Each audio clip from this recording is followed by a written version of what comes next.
ডিআরডিওর বড় ঘোষণা, ভারতে আসছে নতুন ঘাতক মিসাইল। ভারতের প্রতিরক্ষা গবেষণা ও উন্নয়ন সংস্থা অর্থাৎ ডিআরডিও ভারতের একটি নতুন মিসাইল নিয়ে অনেক বড় ঘোষণা করেছে।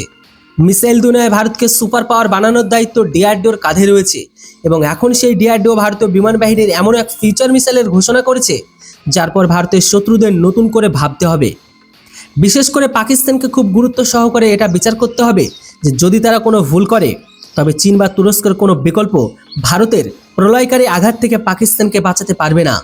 ভারতের এমন এক মিসাইল যা পাকিস্তানি সেনাবাহিনীর সীমান্তে থাকা সমস্ত প্রস্তুতিকে কয়েকশো কিলোমিটার পেছনে ঠেলে দেবে। ভারতের পিনাকা গাইডের রকেট, আসলে ডিআরডিও ভারতের পিনাকা গাইডের রকেটের ভবিষ্যৎ নিয়ে একটি বড় প্রকাশ করেছে।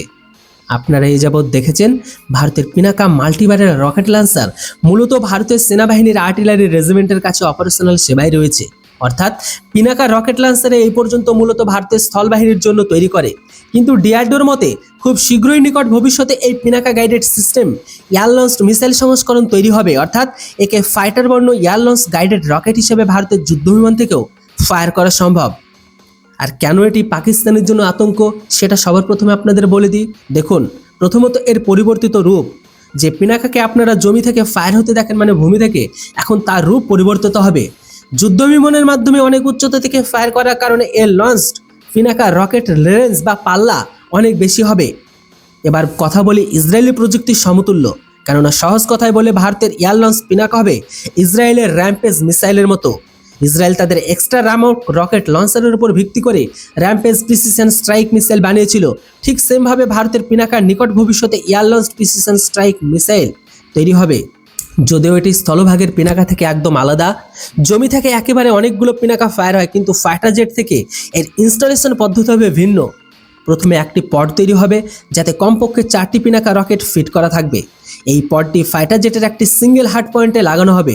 যদি ফাইটার জেটের দুই ডানায় দুটি লঞ্চার পড লাগানো হয় তাহলে একটি বিমান থেকে মোট 8টি পিনাকা বহন করা যাবে। বাকি হার্ড পয়েন্টে অন্যান্য মিসাইল লাগানো সম্ভব। যেখানে সাউথ চায়না মর্নিং পোস্টে ভারতের এই ভবিষ্যৎ প্রস্তুতিকে পাকিস্তানের জন্য সরাসরি একটি বড় বিপদ হিসেবে উল্লেখ করেছে।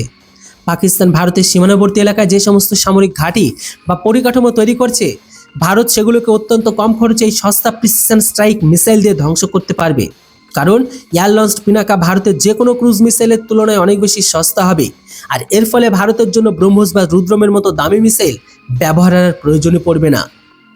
ভারত যদি FGLZR তৈরি করে ফেলে তবে পাকিস্তানকে বাঁচানোর কেউ থাকবে না। চীন বলছে ভারতকে চিনতে তারা ভুল করেছে।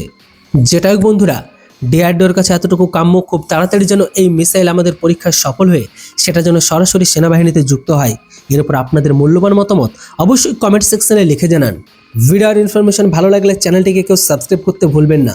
Thanks for watching. জয় হিন্দ, বন্দে মাতরম।